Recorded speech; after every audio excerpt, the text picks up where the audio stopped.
நிலையான புகழுக்குரிய தூய்மை மிகு நற்கருணைக்கு எல்லா காலமும் ஆராதனையும் புகழும் மாட்சிமையும் உண்டாக கடவது.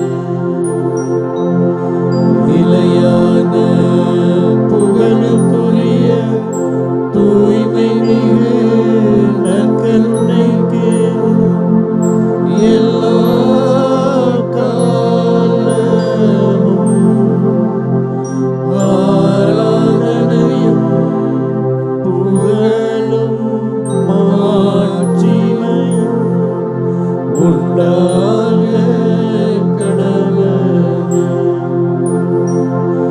நிலையான புகழுக்குரிய தூய்மை மிகு நற்கருணைக்கு எல்லா காலமும் ஆராதனையும் புகழும் மாட்சிமையும் உண்டாக கடவது.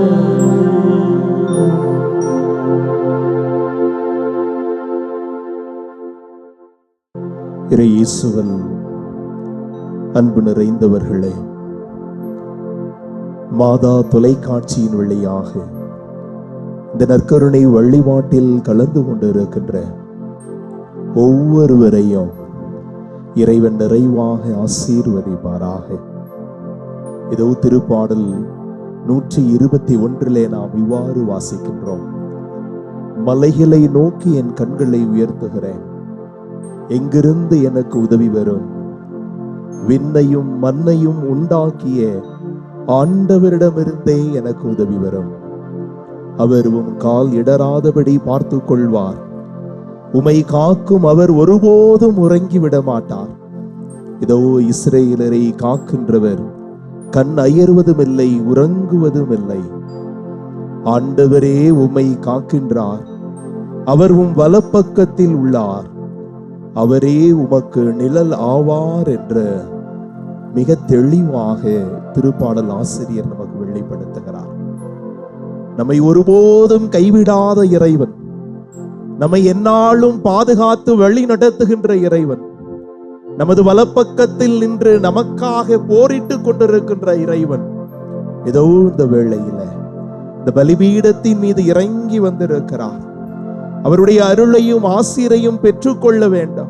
ஆம், பலவீனமாய் இருக்கிற நாம் ஒவ்வொருவரும் அந்த அருளிலிருந்து பலத்தை பெற்று நிறைவான ஆசீரை நாம் பெற்றுக்கொள்வதற்கு நம்மையே இந்த நற்கருணை வழிபாடு தகுதிப்படுத்த வேண்டும்.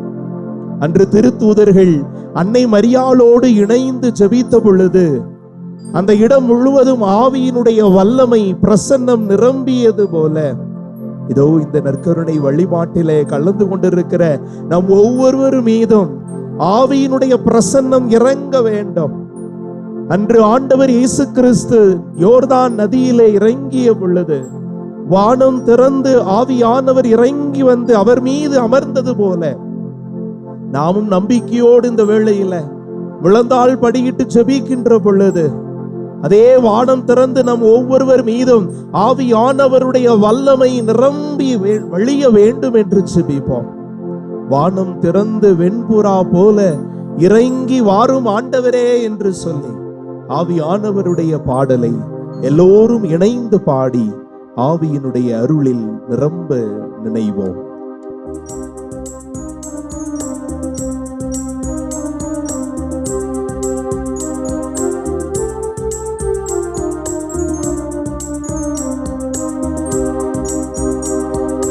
வானம் திறந்து வெண்புறா போல இறங்கி வர வேண்டும். தேவா வல்லமை தர வேண்டும். தேவா வல்லமை தர வேண்டும். வானம் திறந்து வெண்புறா போல இறங்கி வர வேண்டும்.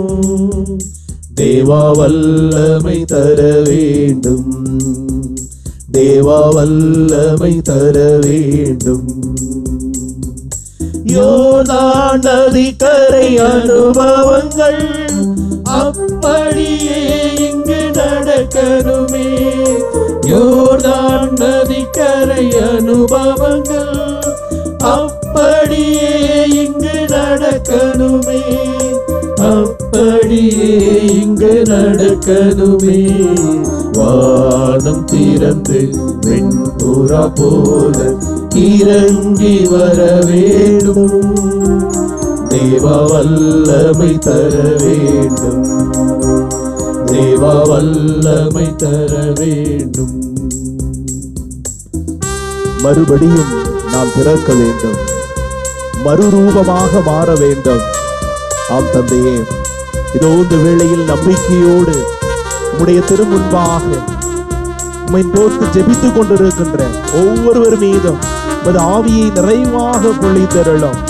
ஒவ்வொருவருடைய பலவீனங்களை நீர் அறிவீர் ஆண்டவரே. தன்னையே முழுமையாக ஒப்பு கொடுத்து கொண்டிருக்கின்ற இவர்கள் மீது உமது ஆவியினுடைய அருளையும் கனிகளையும் கொடைகளையும் நிறைவாக பொழிந்தருளும். தங்களுடைய பழைய பாவ வாழ்வை களைந்து ஒரு புதிய வாழ்வை பெற்றுக் கொண்டவர்களாக எசேக்கியேல் புத்தகத்திலே நாங்கள் வாசிப்பது போல, இதோ கல்லால் ஆன இதயத்தை எடுத்துவிட்டு உனக்குள் சதையால் ஆன இதயத்தை புகுத்துவேன், புதிய ஆவியை உனக்கு தருவேன் என்று சொன்னீரே ஆண்டவரே. அந்த புதிய ஆவியை எங்கள் ஒவ்வொருவருக்குள்ளும் நிறைவாக பொழிந்து நாங்கள் ஒவ்வொருவரும் மறுபிறப்படைவதற்கு அருள் கூர்ந்திட வேண்டுமாய் நம்பிக்கையோடு எங்களுடைய ஜெபங்களை எல்லாம் இந்த பாடல் வழியாக எடுத்து வைக்கின்றோம்.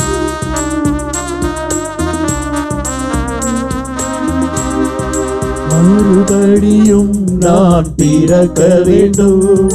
மறுரூபமாக மாற வேண்டும். மறுபடியும் நான் பிறக்க வேண்டும். மறுரூபமாக மாற வேண்டும். யோர்தான் நதிக்கரை அனுபவங்கள் அப்படியே இங்கு நடக்கணுமே. யோர்தான் நதிக்கரை அனுபவங்கள் அப்படியே இங்கு நடக்கணுமே. அப்படியே இங்கு நடக்கணுமே. வானம் திறந்து வெண்புறா போல இறங்கி வர வேண்டும். தேவா வல்லமை தர வேண்டும். தேவா வல்லமை தர வேண்டும். கனிகள் வரங்கள் பொழியனுமே ஆண்டவரே. வல்லமையோடு நாங்கள் வாழ வேண்டும். ஆம் தந்தையே, இந்த வேளையிலே நம்பிக்கையோடு முழந்தாள் படியிட்டு ஜெபித்துக் கொண்டிருக்கிற உன் பிள்ளைகள் ஒவ்வொருவருக்கும் உம்முடைய ஆவியினுடைய கனிகளையும் வரங்களையும் கொடைகளையும் நிரம்ப பொழிந்தருளலாம். அவர்களுடைய வேண்டுதல்கள் எல்லாவற்றையும் இந்த வேளையிலே உம்மை நோக்கி வைக்க இருக்கின்றார்கள். இந்த ஒரு மணி நேரம் நாங்கள் உம்மோடு இணைவதற்கு, இந்த நற்கருணை ஆராதையிலே முழுமையாக எங்களை கரைத்துக் கொள்வதற்கு நீர் எங்களை தகுதிப்படுத்தும். உமது ஆவியினுடைய வல்லமை எங்களுடைய உச்சம் தலையிலிருந்து உள்ளம் கால்வரை சென்று பலவீனங்களை எடுத்து இதோ உம்மோடு இணைவதற்கு எதெல்லாம் தடையாக இருக்கிறதோ அந்த தடைகளை எல்லாம் உடைத்தெறிந்து நாங்கள் ஒவ்வொருவரும் ஆவியினுடைய வல்லமையால் அவருடைய வரங்களால் கனிகளால் நிரப்பப்பட வேண்டுமாய் நம்பிக்கையோடு இந்த பாடல் வழியாக நாங்கள் ஜெபிக்கின்றோம். வரங்கள் கனிகள் பொழியனுமே. வல்லமையோடு வாழனுமே. வரங்கள் கனிகள் பொழியனுமே. வல்லமையோடு வாழனுமே. யோர்தான் நதிக்கரை அனுபவங்கள் அப்படியே இங்கு நடக்கணுமே. யோர்தான் நதிக்கரை அனுபவங்கள் அப்படியே இங்கு நடக்கணுமே. அப்படியே இங்கு நடக்கணுமே. வானம் திறந்து வெண்புறா போல இறங்கி வர வேண்டும். தேவா வல்லமை தர வேண்டும். தேவா வல்லமை தர வேண்டும். தேவா வல்லமை தர வேண்டும், தேவா வல்லமை தர வேண்டும்.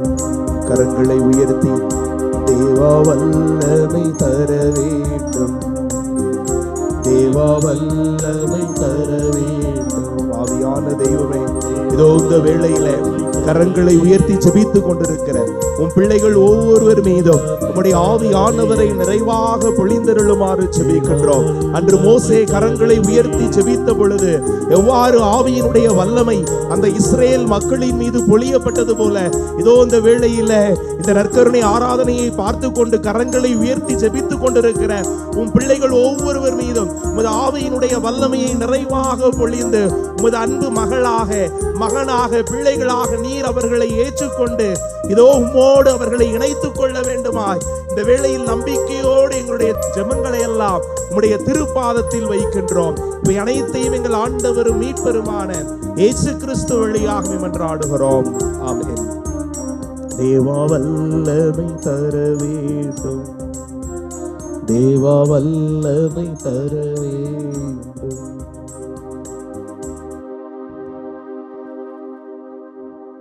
ஆவியினுடைய வல்லமையால் நிரப்ப பெற்றிருக்கின்றோம். ஆவியானவர் நம் ஒவ்வொருவர் மீதும் அசைவாடி கொண்டிருக்கின்றார். அதை உள்ளூர உணர்வோம். எனக்குள் ஆவியானவர் இறங்கி இருக்கின்றார். எனது உச்சம் தலை முதல் உள்ளம் கால் வரை ஆவியினுடைய வல்லமை செயலாற்றி கொண்டிருக்கின்றது. இனிமேல் எதுவும் என்னை தடுக்க முடியாது. நான் ஆண்டவரோடு என்னை இணைத்துக் கொள்கின்றேன். இதோ இந்த நேரம் முழுவதும் கடவுள் எனக்கு கொடுத்த கொடையாக இருக்கிறது. இந்த வேளையிலே நான் என்னையே முழுமையாக அவரில் கரைத்துக் கொள்கின்றேன் என்று சொல்லி இந்த நற்கருணை வழிபாட்டிலே நம்ம இன்னும் முழுமையாக கரைத்துக் கொள்வோம். தடையாக இருக்கின்ற குற்றம் குறைகளை பாவங்களை நினைத்து பார்ப்போம். எத்தனையோ பாவங்கள் நாம் நம்முடைய வாழ்வில் தெரிந்தும் தெரியாமலும் செய்திருக்கின்றோம். பல நேரங்களில் நாம் ஆண்டவரை அணுகி செல்வதற்கு தடையாக இருப்பது நாம் அவருக்கு எதிராக செய்த பாவங்கள் தான். ஆனால் எப்பொழுது அந்த பாவங்களிலிருந்து நாம் மனம் திரும்பி வருகின்றோமோ அப்பொழுதெல்லாம் ஆண்டவர் இரக்கமுள்ள தேவன் நம்மை அப்படியே அள்ளி அணைத்துக் கொள்கின்றார். ஊதாரி மகன் ஓமையில அந்த மகன் திரும்பி வந்த பொழுது அந்த தந்தை அவனுக்கு முன்பாக ஓடி சென்று அவனை கட்டி தழுவி முத்தமிடுகிறார். ஆக நான் பாவம் செய்தேன் அப்பா, உமக்கு எதிராகவும் கடவுளுக்கு எதிராகவும் பாவம் செய்தேன். உமது பிள்ளை என்று நான் சொல்வதற்கு கூட தகுதி இல்லாமல் நின்று கொண்டிருக்கிறேன் என்று அவன் கதறுகின்ற பொழுது அந்த தந்தை அவனை அப்படியே அள்ளி அணைத்துக் கொள்வதை நாம் வாசிக்கின்றோம். ஆக நாம் எப்பொழுதெல்லாம் நான் தவறு செய்து விட்டேன் தந்தையே, நான் பாவி, என்னை விட்டு போய்விடும் என்று சொன்ன பேதுருவை இதோ இந்த பாறையின் மீது என் திருச்சபையை கட்டுவேன் என்று ஆண்டவர் அவரை அரவணைத்துக் கொண்டார். ஆக எப்பொழுதெல்லாம் நான் பாவி என்று உணர்ந்து நாம் நம்முடைய ஆண்டவரிடம் திரும்பி வருகின்றோமோ அப்பொழுதெல்லாம் ஆண்டவர் நம்மை அரவணைத்துக் கொள்கின்றார். அதைத்தான் 1 சாமுவேல் புத்தகத்திலே வாசிக்கின்றோம். நாத்தான் தாவீதிடம் வந்து நீர் பாவம் செய்தீர், ஆண்டவருக்கு எதிராக பாவம் செய்தீர் என்று வெளிப்படுத்திய பொழுது தாவீது அழுது புலம்பி ஓடுகின்றார். ஆண்டவரின் திருமுன்பாக பண்டியிட்டு கதறுகிறான். திருப்பாடல் 51 நாம் வாசித்து பார்த்தோம் என்று சொன்னார். தனது மன வருத்தத்தை ஆண்டவரிடத்திலே அவன் வெளிப்படுத்துகிறான். ஆண்டவரே, நீர் என் குற்றங்களை மனதில் நினைத்திருந்தார், யார்தான் நிலைத்து நிற்க முடியும்? நீரோ மன்னிப்பு அளிப்பவர் என்று சொல்லி ஆண்டவரிடத்திலே மன்னிப்பை வேண்டுகிறான். ஆண்டவரும் அவனை அவனுடைய பாவங்களில் இருந்து விடுவிக்கின்றான். இதோ இந்த வேளையில இன்னும் ஆண்டவரோடு நம்மை நாம் இணைத்துக் கொள்வதற்கு நாம் செய்த பாவங்கள், அறிந்தும் அறியாமலும் செய்த பாவங்கள் தடையாக இருப்பேன். ஒரு நிமிடம் கண்களை மூடி நான் ஆண்டவருக்கு எதிராக, அவருடைய சாயலாக படைக்கப்பட்ட பிறருக்கு எதிராக, இந்த இயற்கைக்கு எதிராக, எனக்கு எதிராக நான் என்னென்ன பாவங்களை செய்திருக்கிறேன்? ஆண்டவரே, இதோ இந்த வேளையில எல்லா பாவங்களையும் நினைத்து பார்க்கின்றேன். என்னை மன்னியும், என்னை ஏற்றுக்கொள்ளும் என்று சொல்லி நம்பிக்கையோடு அவரிடத்தில் நம்முடைய பாவங்களை அறிக்கையிடுவோம். கருணை இறைவா சரணம், கடைக்கண் பாராய் சரணம் என்ற அந்த பாடலை உருக்கத்தோடு பாடகர் குழுவினரோடு இணைந்து பாடி நம்முடைய பாவங்களிலிருந்து கடவுள் நம்மை விடுவிக்க வேண்டும் என்று நம்பிக்கையோடு பாடி ஜெபிப்போம்.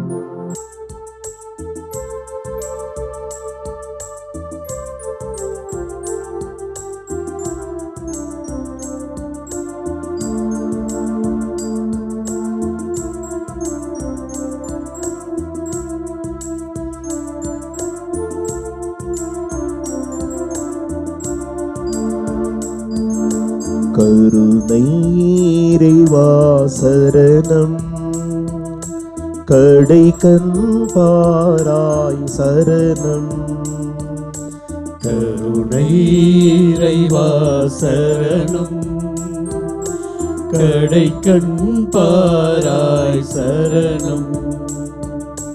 கருணை இறைவா சரணம், கடைக்கண் பாராய் சரணம்.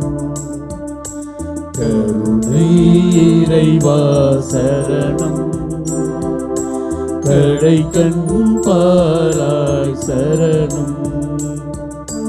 நட்டினை விடுத்தோம், நலந்தனை இழந்தோம். கருணை இறைவா சரணம், கடைக்கண் பாராய் சரணம்.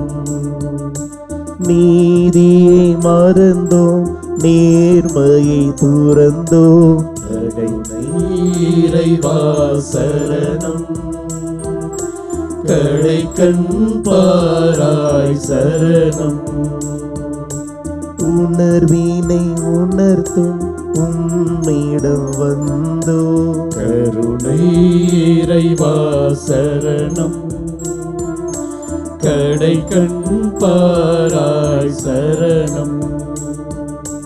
ஆவியின் அருளில் மூழ்கிட வந்தோம். கருணை இறைவா சரணம், கடைக்கண் பாராய் சரணம்.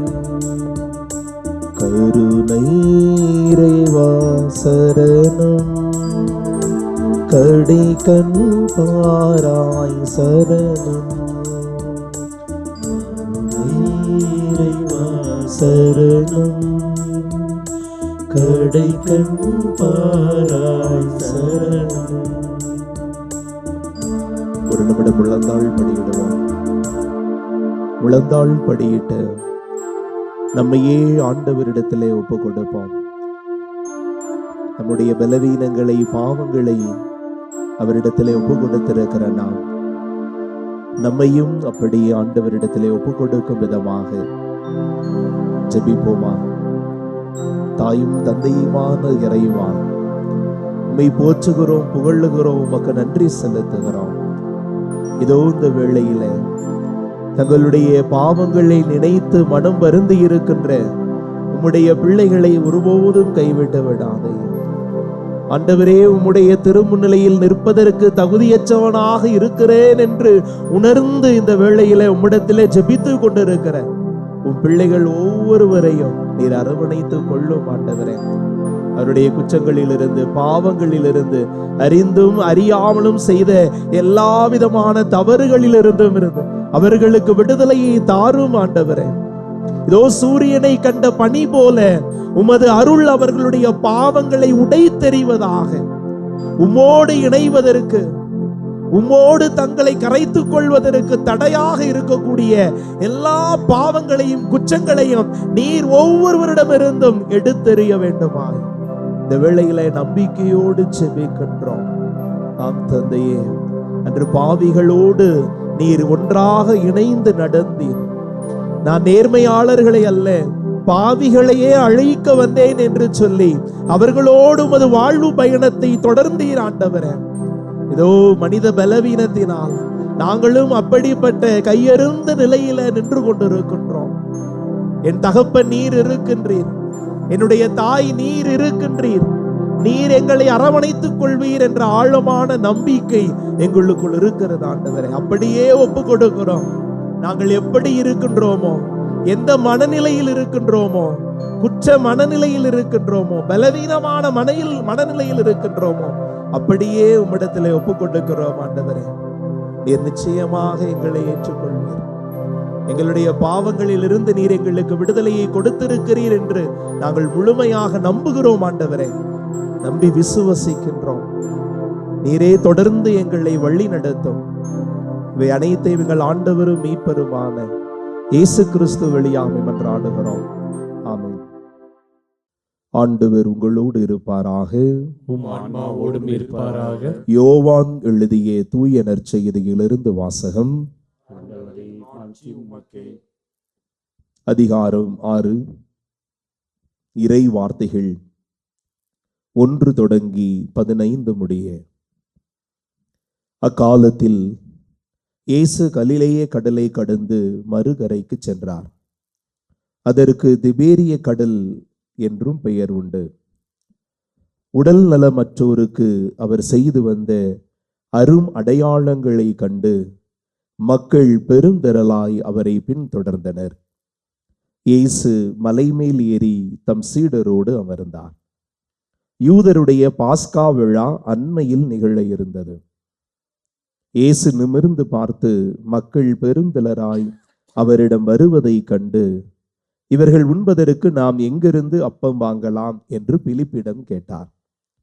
தாம் செய்ய போவதை அறிந்திருந்தும் அவரை சோதிப்பதற்காகவே இக்கேள்வியை கேட்டார். பிலிப்பு மறுமொழியாக, 200 தெனாரியத்திற்கு அப்பம் வாங்கினாலும் ஆளுக்கு ஒரு சிறு துண்டும் கிடைக்காதே என்றார். அவருடைய சீடருள் ஒருவரும் சீமோன் பேதுருவின் சகோதரருமான அந்திரேயா, இங்கே சிறுவன் ஒருவன் இருக்கிறான், அவனிடம் 5 வார்கோதுமை அப்பங்களும் 2 மீன்களும் உள்ளன, ஆனால் இத்தனை பேருக்கு இவை எப்படி போதும் என்றார். இயேசு மக்களை அமரச் செய்யுங்கள் என்றார். அப்பகுதி முழுவதும் புல் தரையாயிருந்தது. அமர்ந்திருந்த ஆண்களின் எண்ணிக்கை ஏறக்குறைய 5000. இயேசு அப்பங்களை எடுத்து கடவுளுக்கு நன்றி செலுத்தி அமர்ந்திருந்தோருக்கு கொடுத்தார். அவ்வாறே மீன்களையும் பகிர்ந்தளித்தார். அவர்களுக்கு வேண்டிய மட்டும் கிடைத்தது. அவர்கள் வயிறார உண்டபின் ஒன்றும் வீணாகாதபடி எஞ்சிய துண்டுகளை சேர்த்து வையுங்கள் என்று தம் சீடரிடம் கூறினார். மக்கள் உண்டபின் 5 வார்கோதுமை அப்பங்களிலிருந்து எஞ்சிய துண்டுகளை சேர்த்து சீடர்கள் 12 கூடைகளில் நிரப்பினார்கள். இயேசு செய்த இந்த அரும் அடையாளத்தை கண்ட மக்கள், உலகிற்கு வரவிருந்த இறைவாக்கினர் உண்மையில் இவரே என்றார்கள். அவர்கள் வந்து தம்மை பிடித்து கொண்டு போய் அரசராக்க போகிறார்கள் என்பதை உணர்ந்து இயேசு மீண்டும் தனியாய் மலைக்கு சென்றார். ஆண்டவரின் அருள் வாக்கு. கிறிஸ்துவே உமக்கு புகழ். பகிர்ந்து வாழும் மனமே பரமன் வாழும் இல்லம்.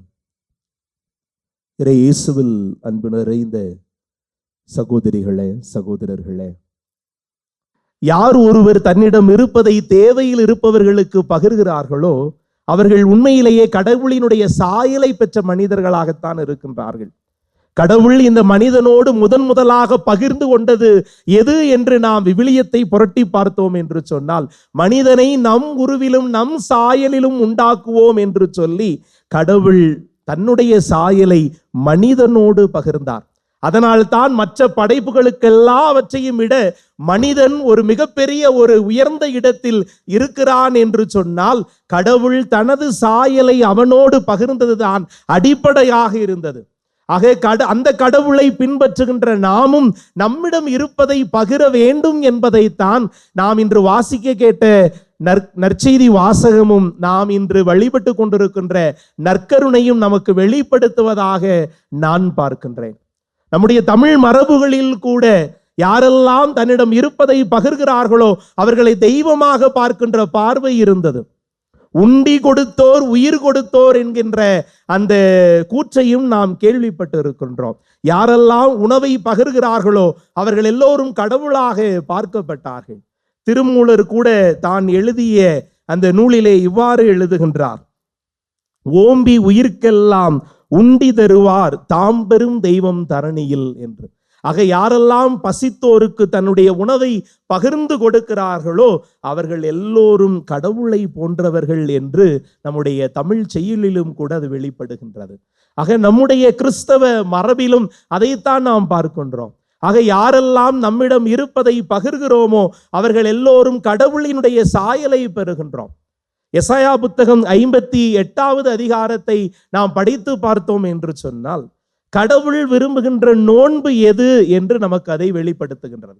பல நேரங்களில் நாம் நோன்பு என்பதை எப்படி எடுத்துக்கொள்கிறோம் என்று சொன்னால், உண்ணாமல் இருப்பது, உணவை தவிர்ப்பது, இது மட்டும்தான் நோன்பு என்று நாம் நினைத்து கொண்டிருக்கிறோம். அது அல்ல.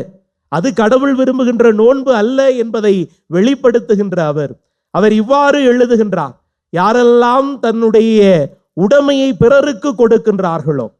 எசாயா புத்தகம் 58வது அதிகாரம் மிக தெளிவாக நமக்கு சொல்லுகின்றது. 4 முதல் 8 முதல் இருக்கின்ற இறை வார்த்தை: பசித்தோருக்கு உணவை பகிர்ந்து கொடுப்பதும், உடுக்க உடை இல்லாதவருக்கு உடுக்க உடை கொடுப்பதும், தங்க இடம் இல்லாதவருக்கு தங்க இடம் கொடுப்பதும், உங்கள் இனத்தாருக்கு உங்களை மறைக்காதிருப்பதல்லவோ நான் விரும்பும் நோன்பு என்று ஆண்டவர் வெளிப்படுத்துகின்றார்.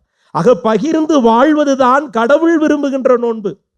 தேவையில் இருப்பவனுக்கு, கண்ணீரோடு இருப்பவனுக்கு, அழுது புலம்பிக் கொண்டிருப்பவனுக்கு ஆறுதல் தருவது, அவனோடு நமது நேரத்தை பகிர்ந்து கொள்வது, இதுதான் கடவுள் விரும்புகின்ற உண்மையான நோன்பு என்று பழைய ஏற்பாட்டிலே எசாயா புத்தகத்திலே மிக தெளிவாக தன்னுடைய மக்களுக்கு அவர் வெளிப்படுத்துவதை நாம் பார்க்கின்றோம். அதே போல எபிரேயருக்கு எழுதியப்பட்ட திருமுகத்திலே 13வது அதிகாரம் 16வது இறை வார்த்தை என்ன சொல்லுகிறது? கடவுளுக்கு உகந்த பலி எது? 2 முக்கியமான பலிகள் சொல்லுகின்றது. காணிக்கைகளை அடிக்கடிக்கு கொண்டு வருவது கடவுளுக்கு உகந்த பலியா, அல்லது தன்னிடம் இருக்கின்ற மிக சிறப்பான ஒரு பொருளை தூக்கி கொண்டு வந்து கடவுளினுடைய திருமுன்பாக வைப்பது அது கடவுளுக்கு உகந்த பலியா? அல்ல. கடவுளுக்கு உகந்த பலி எது? நன்மை செய்வது, பகிர்ந்து வாழ்வது. எபிரேயருடைய அந்த திருமடலினுடைய ஆசிரியர் மிக தெளிவாக தன்னுடைய மக்களுக்கு வெளிப்படுத்துகிறார். கடவுள் உன்னிடம் விரும்புகின்ற பலி இதுதான். உன்னிடம் இருப்பதை நீ பகிர்ந்து வாழ வேண்டும் என்பதைத்தான் கடவுள் விரும்புகின்ற ஒரு பலியாக அவர் வெளிப்படுத்துகின்றார். ஆக பகிர்ந்து வாழ்வது என்பது கிறிஸ்தவ வாழ்வினுடைய அடிப்படையாக இருக்கின்றது. ஆக நாம் எல்லோரும் இந்த மனித வாழ்வை பெற்றிருக்கிறோம் என்று சொன்னால் கடவுள் நம்மோடு அந்த வாழ்வை பகிர்ந்து கொண்டதனுடைய அடையாளம்தான். இன்று நாம் வாசிக்க கேட்ட நற்செய்தி வாசகம் யோவான் நற்செய்தி 6வது அதிகாரம் 1-15 முடிய உள்ள இறை வார்த்தைகளை வாசிக்க கேட்டோம். அங்கே அப்பம் பலுகின்ற நிகழ்வை நாம் பலமுறை இந்த பகுதியை வாசித்திருக்கலாம். ஆனால் இந்த பகுதியில் நமக்கு கிடைக்கின்ற செய்தி என்ன என்று ஆழமாக சிந்தித்து பார்க்கின்ற பொழுது, சீடர்கள் எல்லோரும் எந்த மனநிலையோடு அந்த நேரத்திலே அணுகினார்கள் என்பதுதான் நமக்கு முக்கியமாக இருக்கின்றது. சீடர்களுடைய எல்லாருடைய மனநிலையும் என்ன? ஆண்டவர் இயேசு கிறிஸ்து அவர்களை அழைத்து இவர்களுக்கு உணவு கொடுக்க வேண்டும் என்று சொன்ன பொழுது தங்களிடம் என்ன இல்லை என்பதைத்தான் அவர்கள் பார்த்தார்கள். இவ்வளவு பேருக்கும் நாம் வைத்திருக்கின்றது எப்படி போதும் என்று பார்த்தார்கள். ஆக தங்களிடம் இருப்பதை அவர்கள் பார்க்கவில்லை, மாறாக தங்களிடம் என்ன இல்லை என்பதைத்தான் முதலில் அவர்கள் பார்த்தார்கள். அதனால் தான் அவர்களால் பகிர அந்த இடத்திலே முடியாமல் போகிறது. ஆனால் ஆண்டவர் அந்த இடத்திலே அவர்களிடத்தில் என்ன இருக்கிறது என்பதை தான் பார்த்தார். ஒரு சிறுவன் அங்கே வருகின்றான். அவனிடத்திலே 5 அப்பங்களும் 2 மீன்களும் இருக்கின்றன என்று சொல்லுகின்ற பொழுது அந்த இருத்தல் மனநிலைதான் அங்கே 5000 பேருக்கு உணவு கொடுப்பதற்கு அடிப்படையாக இருக்கிறது. ஆக பகிர்வதற்கு அடிப்படையான மனநிலை நம்மிடம் என்ன இல்லை என்று பார்ப்பதை விட நம்மிடம் என்ன இருக்கிறது என்று பார்க்க வேண்டும். அதைத்தான் ஆண்டவர் இயேசு கிறிஸ்து இன்றைய நற்செய்தியின் வழியாக நமக்கு கற்றுக் கொடுப்பதாக நான் பார்க்கின்றேன். இந்த நற்கருணையும் அதைத்தான் நமக்கு கற்றுக் கொடுக்கின்றது. என்னிடம் என்ன இல்லை என்று பார்ப்பதை விட என்னிடம் என்ன இருக்கின்றது? என்னிடம் கடவுள் கொடுத்திருக்கிற இந்த வாழ்வு இருக்கிறது. என்னால் பொருளை பகிர முடியவில்லை, ஆனால் என்னுடைய வாழ்வை நான் அவரோடு பகிர்ந்து கொள்ளுகின்றேன் என்று சொல்லி நாம் எந்த சூழலிலும் எப்படிப்பட்ட வேளையிலும் நாம் பகிர முடியும். ஆக வெறும் பொருட்களை பகிர்வது மட்டும்தான் உண்மையான பகிர்வு அல்ல. ஆக நம்மிடம் இருப்பதை, அந்த உரிமையை, வாழ்வை பகிர்வதும் கூட உண்மையான பகிர்தல் என்பதைத்தான் இந்த நாள் நமக்கு வெளிப்படுத்துகின்றது. ஆக இந்த நற்கருணையில் ஆண்டவர் நாம் வாழ்வு பெற வேண்டும் என்பதற்காக தன்னையே முழுமையாக பகிர்ந்தார். ஆக இயேசுவினுடைய சீடர்களாக வாழ அழைக்கப்பட்டிருக்கிற நாமும் நம்மிடம் இருப்பதை பகிர்ந்து கொள்ள வேண்டும். மாற்கு நற்செய்தி 10வது அதிகாரத்தினுடைய பிற்பகுதியில நாம் ஒரு நிகழ்வை வாசிக்கின்றோம். ஒரு இளைஞன் இயேசுவை தேடி வருகின்றான். அவனுக்கு ஒரு எண்ணம் இருக்கிறது, நிலை வாழ்வை எப்படியாவது பற்றி பிடித்துக் கொள்ள வேண்டும் என்று சொல்லி. ஆக ஆண்டவரிடத்திலே வந்து நான் எப்படி இந்த நிலை வாழ்வை பெற்றுக்கொள்வது என்று கேட்கின்ற பொழுது ஆண்டவர் சொல்லுகின்றார், நீ கட்டளைகளை என்ன செய்ய வேண்டும்? கடைபிடிக்க வேண்டும் என்று சொல்லுங்க. அவன் உடனே பதில் சொல்லுகிறான், நான் சிறு வயதிலிருந்தே அதையெல்லாம் என்ன செய்து வருகிறேன்? கடைபிடித்து வருகிறேன். அப்பொழுது மாற்கு நற்செய்தியாளர் மிக அழகாக எழுதுகிறார். அந்த வார்த்தையை நீங்கள் போய் படித்து பாருங்கள். 10வது அதிகாரம் 21வது இறை வார்த்தை மாற்கு நற்செய்தியில, ஆண்டவர் அவரை அன்பொழுக கூர்ந்து நோக்கி என்ற ஒரு வார்த்தை வரும். ஆக அவனை நிமிர்ந்து பார்த்ததோடு மட்டுமல்ல, அவனை அன்போடு பார்க்கின்றார். அவனிடம் இன்னொன்று குறைவுபடுவதை அவர் அறிந்து கொள்ளுகின்றார். இன்னும் ஒன்று உன்னிடம் குறைவுபடுகிறது, உன்னிடம் இருப்பதை விற்று ஏழைகளுக்கு கொடு என்று ஆண்டவர் சொல்லுகின்றார். ஆக நிலை வாழ்வை பெற்றுக்கொள்ள வேண்டும் என்று சொன்னால், இயேசுவினுடைய உண்மையான சீடராக இருக்க வேண்டும் என்று சொன்னால், நம்மிடம் இருப்பதை மற்றவர்களோடு பகிர்ந்து கொள்ள வேண்டும் என்பதைத்தான் அந்த இடத்திலே இயேசு வெளிப்படுத்துகிறார். அவன் முகவாட்டத்தோடு திரும்பி சென்றான் என்று விவிலியம் நமக்கு சொல்லுகிறது. காரணம், அவனிடம் ஏராளமான சொத்துக்கள் இருந்தது. அவன் பகிர்வதற்கு தயாராக இல்லை. ஆக நிலை வாழ்வை பற்றி கொள்ள வேண்டும், நிறை வாழ்வை பற்றி கொள்ள வேண்டும் என்ற எண்ணம் இருக்கிறது. ஆனால் பகிர்வதற்கு அவன் தயாராக இல்லை. நாமும் அப்படித்தான். எனக்கு நல்வாழ்வு வேண்டும், நான் நல்லா இருக்கணும், என்னுடைய குடும்பம் நல்லா இருக்கணும். ஆனால் நான் என்னிடம் இருப்பதை ஒருபோது மற்றவர்களோடு பகிர்வதில்லை. ஆனால் மற்றவர்கள் என்னோடு எல்லாவற்றையும் பகிர்ந்து கொள்ள வேண்டும் என்கின்ற ஒரு எண்ணம் நமக்குள் எப்பொழுதுமே ஒரு பலவீனமாக ஓடிக்கொண்டே இருக்கின்றது. ஆக ஆண்டவரினுடைய சீடராக, இயேசுவினுடைய உண்மை சீடராக நாம் வாழ வேண்டும் என்று சொன்னால், மிக தெளிவாக யார் இயேசுவின் சீடர் என்ற தலைப்பிலே லூக்கா நற்செய்தியாளர் எழுதுகின்ற பொழுது இவ்வாறு எழுதுகிறார், தன்னலம் துறந்து தன்னுடைய உடைமைகளை எல்லாம் விற்று யார் வருகிறார்களோ அவர்கள் இம்மையில் 100 மடங்காக பலன்களை பெற்றுக் கொள்வார்கள். யாரெல்லாம் இயேசுவை தன்னலம் துறந்து தன்னுடைய வீடு புலன்களை எல்லாம் விட்டு வருகிறார்களோ அவர்கள் 100 மடங்காக அவர்கள் திரும்ப பெற்றுக் கொள்வார்கள் என்று சொல்லுகின்றார். அப்படி என்றால் இது எதை வெளிப்படுத்துகிறது? ஆண்டவரை முன்னிட்டு அவருக்காக நாம் மற்றவர்களோடு நம்மிடம் இருப்பதை பகிர்ந்து கொள்ளுகின்ற பொழுது நாமும் நிச்சயமாக நிலை வாழ்வை, நிறை வாழ்வை பெற்றுக்கொள்வோம் என்பதைத்தான் நமக்கு இது வெளிப்படுத்துகின்றது.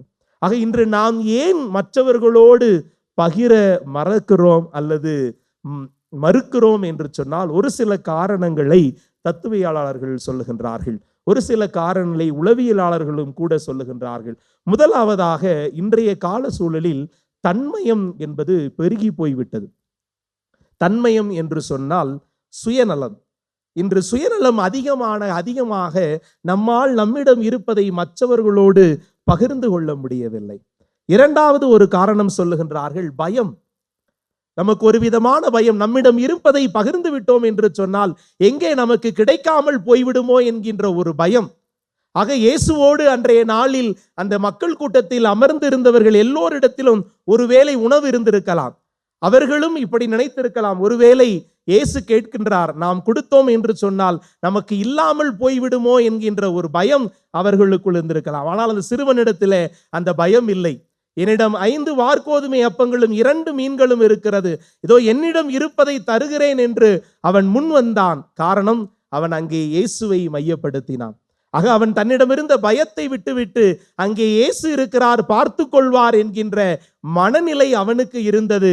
அதனால் தான் அவன் தன்னிடம் இருப்பதை எளிதாக அங்கே பகிர்ந்து கொண்டான். அங்கே 5000 பேருக்கு உணவு கிடைப்பதற்கு காரணமாக இருந்தது அவன் தன்னிடமிருந்து அந்த பயத்தை விட்டு விட்டான். எதிர்காலத்தை பற்றிய பயம் இல்லை, இயேசு அங்கே இருக்கிறார், அவர் பார்த்து கொள்வார் என்கின்ற அந்த ஆழமான நம்பிக்கை அந்த சிறுவனிடத்திலே இருக்கிறது. ஆக இன்று நம்மிடத்திலே இப்படிப்பட்ட எண்ணம் இருக்கிறதா? அல்லது எதிர்காலத்தை பற்றி நான் ஒருவேளை என்னிடம் இருந்ததை மற்றவர்களுக்கு கொடுத்தேன் என்று சொன்னால் எங்கே இல்லாமல் போய்விடுமோ, எனக்கு பத்தாமல் போய்விடுமோ, என்னுடைய குடும்பத்திற்கு நான் நிறைவானதை கொடுக்க முடியாதோ என்கின்ற ஒரு பயம்தான் நாம் இன்று நம்மிடம் இருப்பதை மற்றவர்களோடு பகிர்ந்து கொள்வதற்கு தடையாக இருப்பதாக உளவியலாளர்கள் சொல்லுகின்றார்கள். மூன்றாவதாக அவர்கள் சொல்லுகின்ற ஒரு காரியம் நம்மிடம் இருக்கின்ற போட்டி மனப்பான்மை. நான் அவனை விட எப்பொழுதும் பெரிதாக இருக்க வேண்டும், ஒரு பொழுதும் நான் எனது பக்கத்து வீட்டுக்காரனை விட எந்த விதத்திலும் குறைந்து போய்விடக் கூடாது என்கின்ற ஒரு எண்ணம். நான் அவனை விட என்னுடைய சொந்தக்கார மத்தியில நான் தலனுமிருந்து நிற்கணும் அப்படின்னு சொல்லியே பல நேரங்களில் நாம் நம்மிடம் இருப்பதை மற்றவர்களோடு அந்த போட்டி மனப்பான்மையால் பகிராமல் விட்டு விடுகின்றோம். ஆக இறுதியாக இன்று இருக்கின்ற குடும்ப சூழல் அல்லது பண்பாட்டு சூழல் இன்று நம்மை அப்படி மாற்றிக்கொண்டிருக்கின்றது. இன்று இருக்கின்ற விஞ்ஞான உலகம் ஒவ்வொருவரையும் தனிமைப்படுத்தி கொண்டே இருக்கிறது. உன்னை மட்டும் பார், உனக்கு தேவையானதை மட்டும் பார் என்கின்ற ஒரு விஷமத்தை இன்று நமக்குள் அது விதைத்து கொண்டே இருக்கின்றது. இன்று இந்த பண்பாட்டு சூழலை நாம் மாற்ற வேண்டும். எல்லோருக்கும் ஆனது, இந்த உலகம் அனைவருக்கும் ஆனது என்கின்ற ஒரு எண்ணம் நமக்குள் வர வேண்டும். அப்படி வந்தால் மட்டுமே நம்மால் இயல்பாக மற்றவர்களோடு பகிர்ந்து கொள்ள முடியும். ஆக இன்று இந்த நற்கருணை வழிபாட்டில இந்த நற்கருணையை உற்று பார்த்து கொண்டிருக்கின்ற நாம், அதிலே ஆண்டவர் இயேசு கிறிஸ்து தன்னை திறந்து வைத்து அவர் சொல்லுகின்ற வார்த்தை, நான் எவ்வாறு உடைபட்டு உனக்காக என்னை பகிர்ந்தேனோ அதே போல நீயும் என்னை போல மற்றவர்களோடு உனக்கு இருப்பதை, உன்னிடம் இருப்பதை பகிர்ந்து கொள் என்ற ஒரு அழைப்பை விடுக்கின்றார். ஆக இன்று நாம் நம்மிடம் இருப்பதை பகிர்வதற்கு தயாராக இருக்கிறோமா? கண்களை மூடுவோம். இதோ இந்த வேளையில இந்த நற்கருணை வழிபாட்டின் வழியாக ஆண்டவர் நம்மை பகிர அழைத்திருக்கின்றார். வெறும் பொருட்களை மட்டுமல்ல, நம்மிடம் இருக்கின்ற இந்த வாழ்வை, கடவுள் கொடையாக கொடுத்திருக்கின்ற இந்த வாழ்வை நாம் பகிர வேண்டும். நான் பகிர்வதற்கு தயாராக இருக்கின்றேனா? ஆம் தந்தையே, உமது சாயலை பெற்றிருக்கிற நாங்கள் ஒவ்வொருவரும் உமது பண்புகளில் ஒன்றான பகிர்கின்ற அந்த குணத்தை வரமாக பெற்றுக்கொள்ள எங்களுக்கு அருள் தாரும். எங்கள் ஒவ்வொருவரையும் ஆசீர்வதியும். ஆமென். ஒருபோதும் உனை பிரியா என்ற அந்த பாடலை பாடி ஆண்டவர் நம்மோடு கொண்டுள்ள அந்த அன்பை, உறவை நாம் புதுப்பிப்போம்.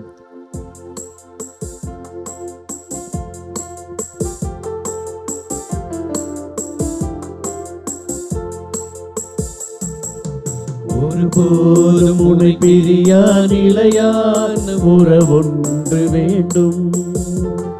என் உடல் கூட எரிந்தாலும் உன்னா நான் சொல்ல வேண்டும்.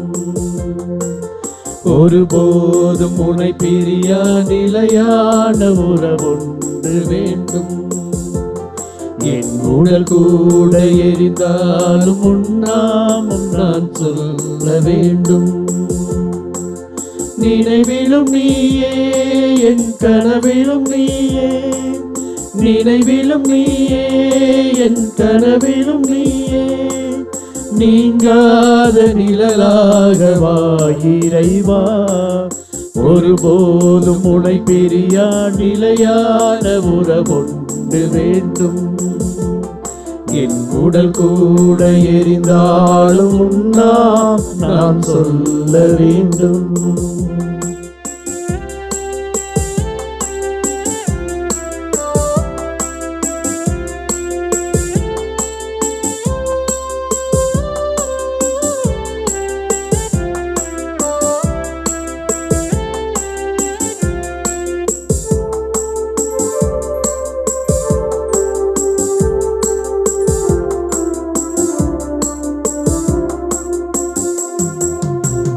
கையில் என்னை நீ பொறித்தாய், பெயர் சொல்லி அன்பால் என்னை அழைத்தாய். உன் கையில் என்னை நீ பொறித்தாய், பெயர் சொல்லி அன்பால் என்னை அழைத்தாய். ஏன் என்னை நீ தெரிந்தாய், என் வாழ்வில் ஏன் நுழைந்தாய். ஏன் என்னை நீ தெரிந்தாய், என் வாழ்வில் ஏன் நுழைந்தாய்.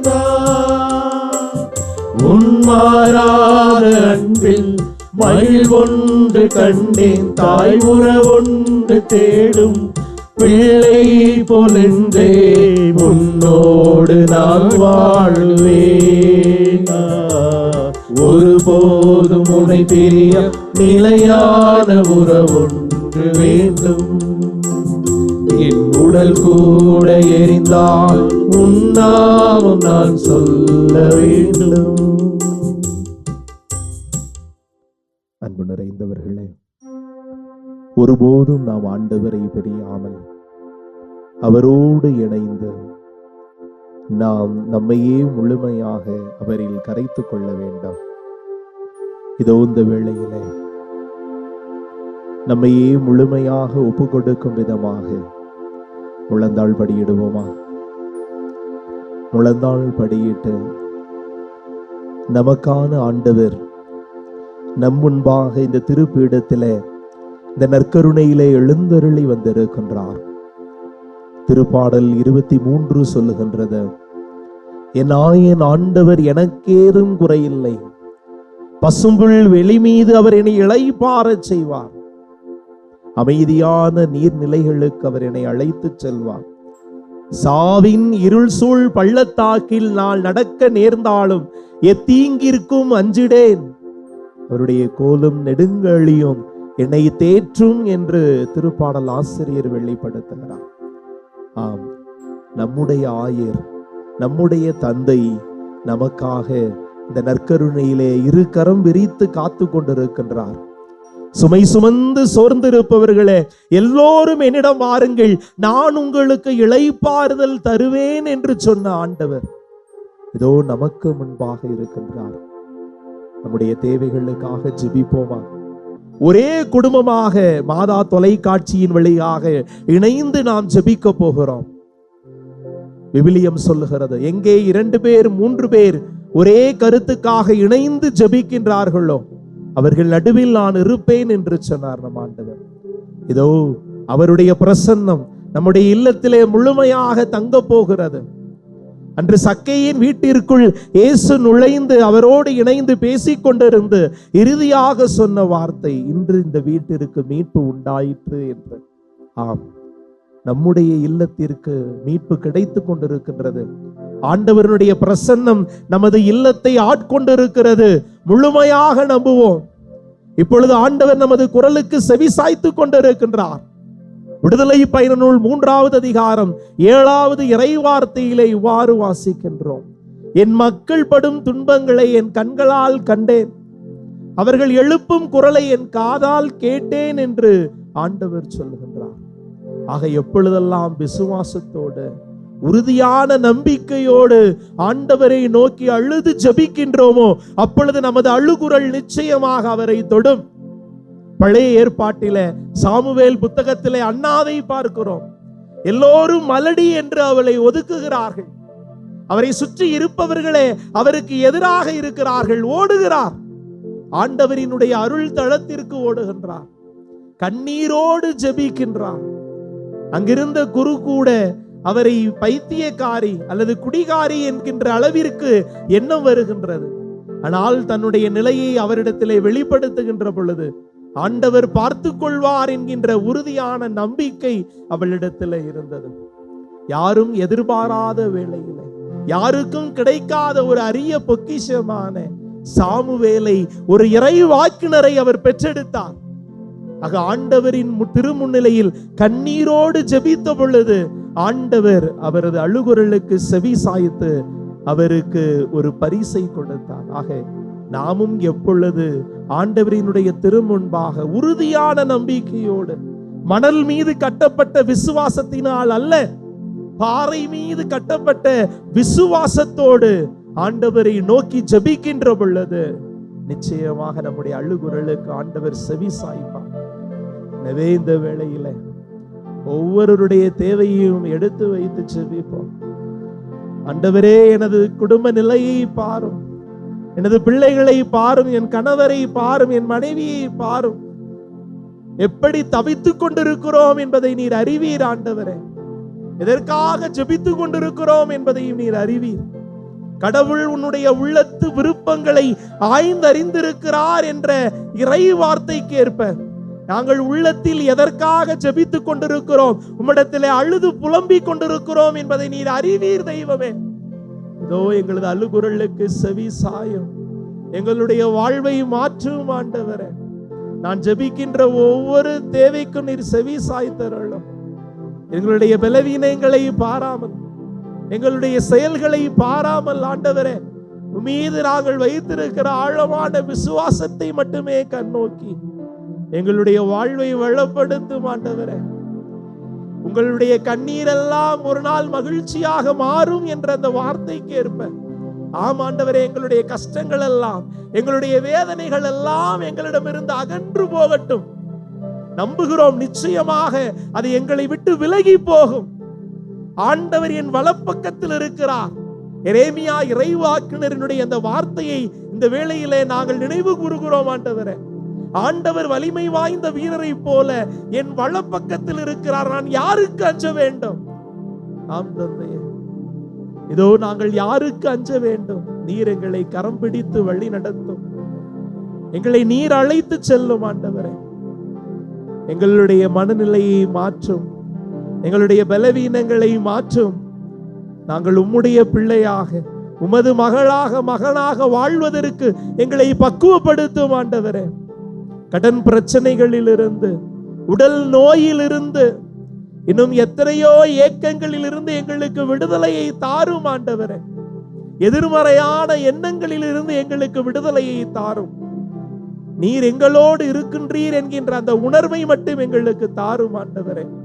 பொன்னோ பொருளோ எங்களிடம் இல்லை, ஆனால் நாசரேத்து இயேசுவின் பெயரால் சொல்லுகிறேன், எழுந்து நட என்று சொன்ன பொழுது அந்த முடக்குவாதமுற்ற மனிதன் எழுந்து நடந்தது போல எங்களுக்கு பொன்னும் பொருளும் தேவையில்லை ஆண்டவரே.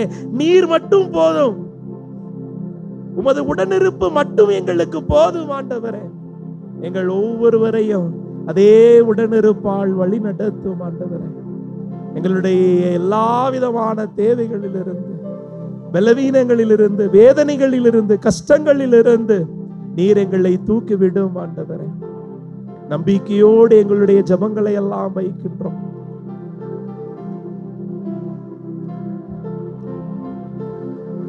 விண்ணப்பத்தை கேட்பவரே, என் கண்ணீரை காண்பவரே என்ற அந்த பாடலை பாடுகிறவர்களோடு உருக்கமாக பாடி நம்முடைய வேண்டுதல்களை ஆண்டவர் பாதத்தில் சமர்ப்பிப்போம். விண்ணப்பத்தை கேட்பவரே, என் கண்ணீரை காண்பவரே, சுகம் தருபவரே,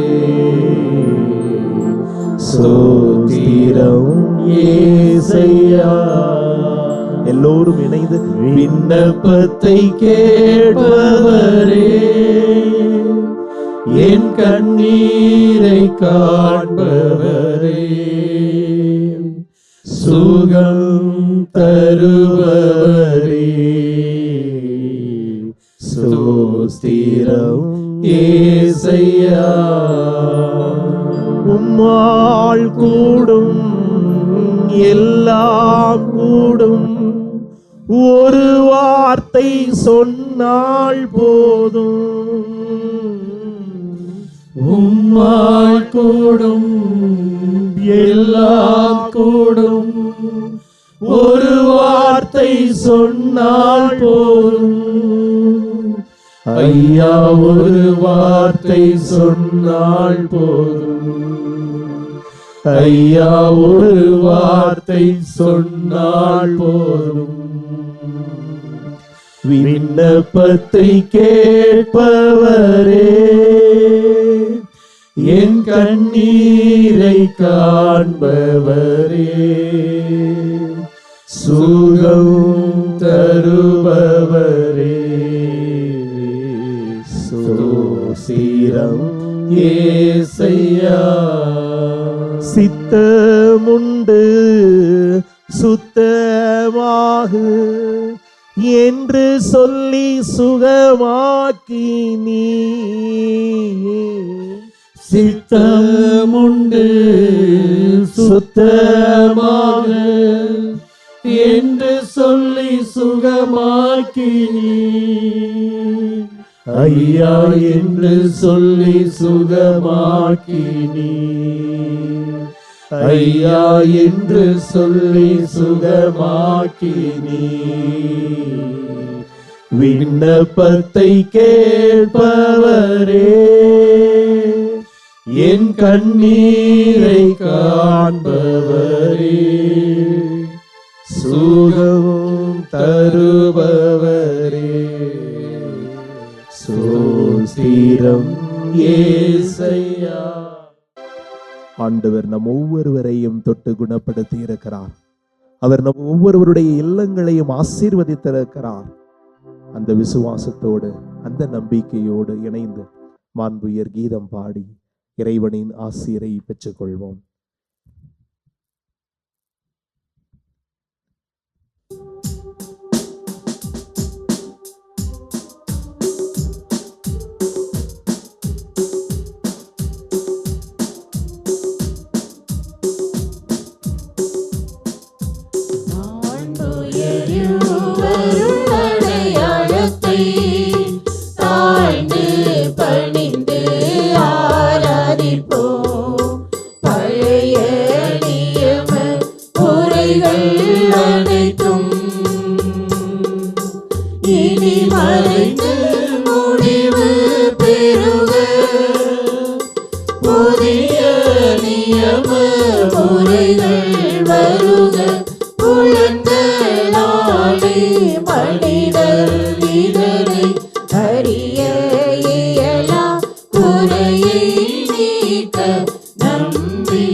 புகழ்ச்சியோடு வெற்றியார்க்கும் மீட்பின் பெருமை மாட்சிமையோடு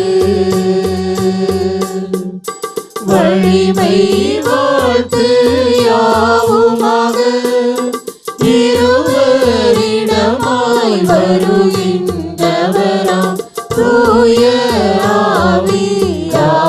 ஆவியானவர்க்கும் அளவில்லாத சம புகழ்ச்சி என்றுமே உண்டாக.